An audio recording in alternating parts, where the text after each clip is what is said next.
Hello Year 9, it's Mrs. Reed here and welcome to today's English lesson. We're going to be spending this lesson revising some of our poems, but also looking at how we can be much more specific when writing about poets' word and language choices. Before you start, can you make sure you've got everything you need, so a pen and paper, and that you are distraction free. We're going to start today with a bit of a picture prompt retrieval activity. So I would like you to use the pictures on the left-hand side as prompts to recall three things. I would like you to recall the name of the poem, the name of the poet, if you can, and one quotation that you can remember from that poem. Can you pause the video and spend no more than 5 minutes on that task now, please.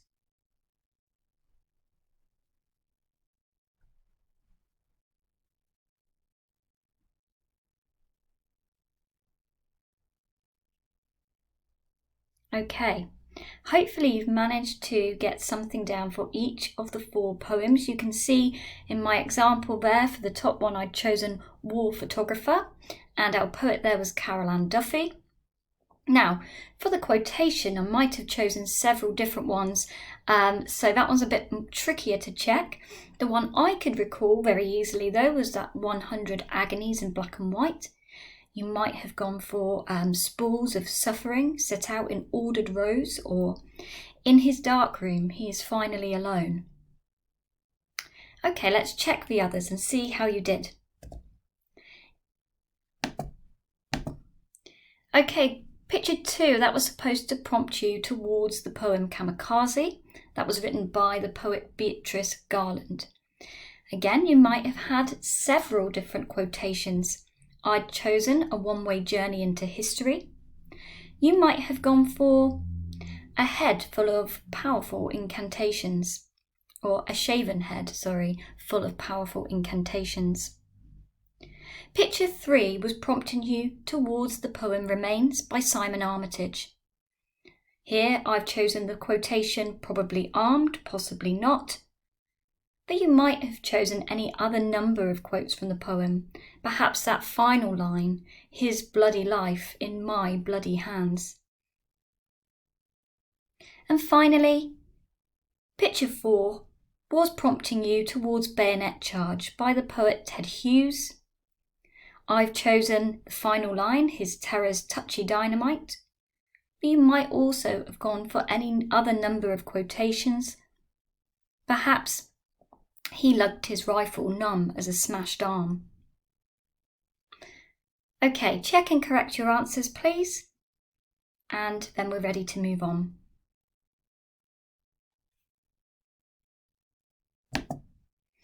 Okay, so today's big question is about how we can precisely explain the effect of writers' language choices. So this big question links directly to the assessment that you have all recently done. Within that, you were asked to write 2 what, how, why paragraphs, and they looked a bit like this. You were asked to choose a quotation and explain what ideas about war the poet presents through this quotation. You were asked then to explain how, through these language choices, the poet was able to effectively communicate an idea or meaning. And finally, why might the poet have included these ideas? What were their overall messages that they might have wanted to convey about war? Now, marking these, I can see that your what and your why was really strong. You were all able to talk about the ideas about wars that were presented in those poems and the messages, the why the poets might have written this. What we can get better at, and our area of improvement as a class, is to think about the how. So this is about zooming in on language and just being much more precise in our analysis of particular words and phrases. And that's what we're going to practice today. So in order to do this, we're going to go through a bit of a 5-step plan. You do not need to write this down yet. So to answer the question, how does the poet communicate ideas through language? I'm going to firstly choose evidence from the text. Next, I'm going to select a word or phrase to zoom in on. Now, I have done steps 1 and 2 for you today. What we're going to work on is the next part of the process. That's step 3, explaining the connotations of a word. Step 4, linking that word then back to the thing that's being described and being able to say what it suggests. And then number 5, explaining the effect then on the reader, what kind of emotional response or feeling might be evoked from this particular word. And that's going to help us get better at the how section of our analysis. Okay, let's make a start. So in order to do this, I have chosen some quotations from the 7 war poems that we've studied. So I've selected this one here, you can see, his hands that did not tremble then, those seem to now. Okay, can you remember which poem this is from? Okay, well done if you knew that was War Photographer. I've chosen Into the Jaws of Death. Do we know which poem? Okay, well done if you've remembered that was Charge of the Light Brigade. I've also chosen The Merciless Iced East Winds That Knive Us. Do we know which poem? Well done if you remember that was the powerful opening line of Exposure. And finally, His Terror's Touchy Dynamite. Well, this one came up in the starter activity, so hopefully we can easily recall that that is from Bayonet Charge. So you can see here I've selected those 4 quotations and I've already chosen for step 2, which of the words we're going to zoom in on. You can see that they are in red in each quotation. And these are the ones we're really going to think about, analysing and writing about. So in order to do this, I would like you to do some planning first, okay? And you can do that by copying down this grid here, okay? Now I'm going to talk you through the first one and then give you some time then to complete the rest. And then once we've done that, you can check your answers against mine and add to your notes. So at this stage, it is a planning stage. So you will have some notes down rather than full sentences or paragraphs. Okay, let's start with this first quotation. His hands that did not tremble then, those seem to now, from the poem War Photographer. I've chosen the verb here, tremble, to zoom in on. So that's the word. I'm going to write that down, tremble. And then I'm going to work through 3 reasons why I think these words may have been used. So my first reason then, tremble, looks across to this question. What do you associate with the word? Well, first of all, literally, I'm going to think about what it means. So if you're trembling, that means that somebody is shaking, normally involuntarily, i.e. it's out of their control. What I associate it with then are certain feelings, and here the feelings may be somebody is scared, so a feeling of fear, maybe they're worried, so a feeling of anxiety. So that's my first reason, and I'm going to note it down.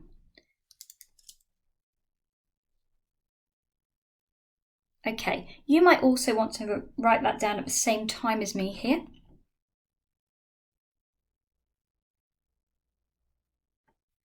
Okay, so next up then I want to go to my reason 2. So this says, what does it suggest about the thing being described? Okay, this part is really important. We can't just talk about the word tremble in isolation. It must be linked back to the quotation. So let's link it back. Tremble here refers to his hands, and the his refers to the main character really in this poem, the war photographer. So it reveals to me then, what does it suggest? Well, if his hands are trembling, it reveals to me that the war photographer, I've noted as WP here, is afraid. They're feeling terrified, even nervous, as these images are processed and the pictures become revealed. It might even suggest that they are suffering with the impact of war once they return home, perhaps the trauma of it, perhaps even post-traumatic stress disorder, PTSD. So I'm going to write that down as my reason 2. You can do that now.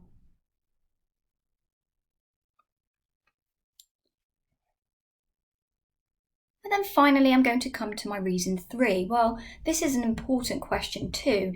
It asks, well, how does this word make the reader feel?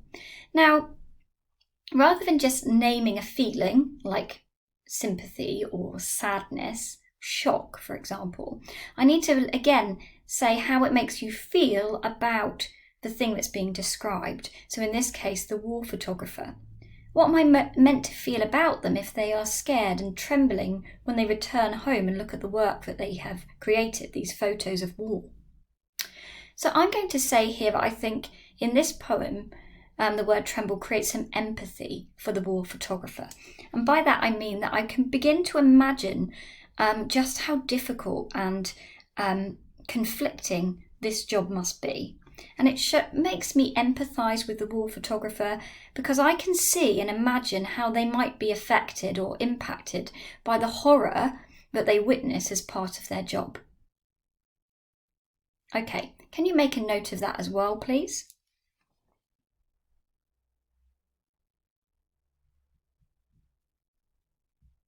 Okay, brilliant.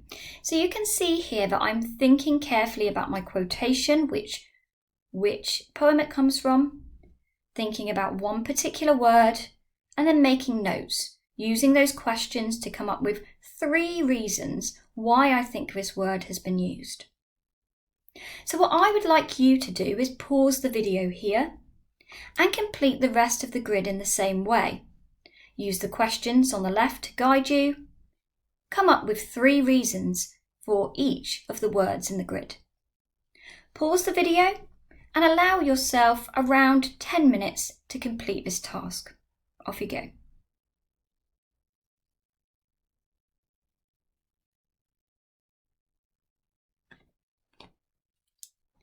Okay, so once you have completed your grid, what I would like you to do is just have a look at my examples and see if there's anything that you may wish to borrow to add to your own.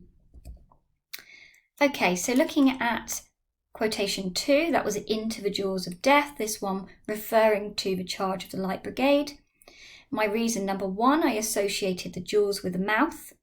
Okay, we know the jaws to be the bones of a mouth. It's also a word that means a narrow opening, just like the valley they're riding into.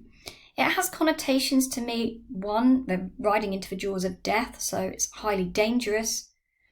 Also may suggest then that the valley is narrow and inescapable, even that they are perhaps being eaten or swallowed by some huge predator.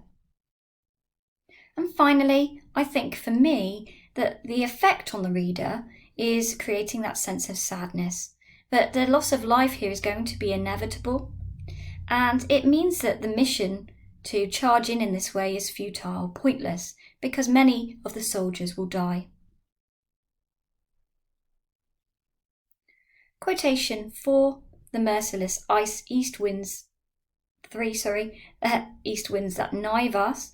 I focused on the word knive, and again this is a verb meaning to stab really, and I associate it with inflicting harm or injury and also causing pain and suffering.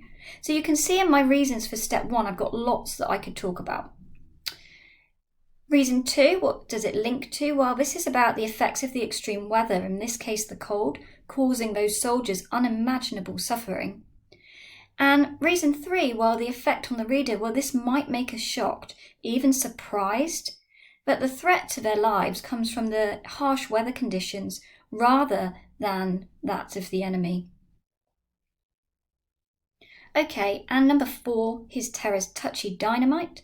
You can see I've focused on the word dynamite in this metaphor. 1, we associate it with being explosive, like a weapon or a bomb. It's also something incredibly powerful and harmful too. What does it tell me about the thing being described? Well, this is about his terror. So the soldier's fear tells me it's uncontrollable and dangerous, and finally might create sympathy for the soldier. He's out of control and has been dehumanized.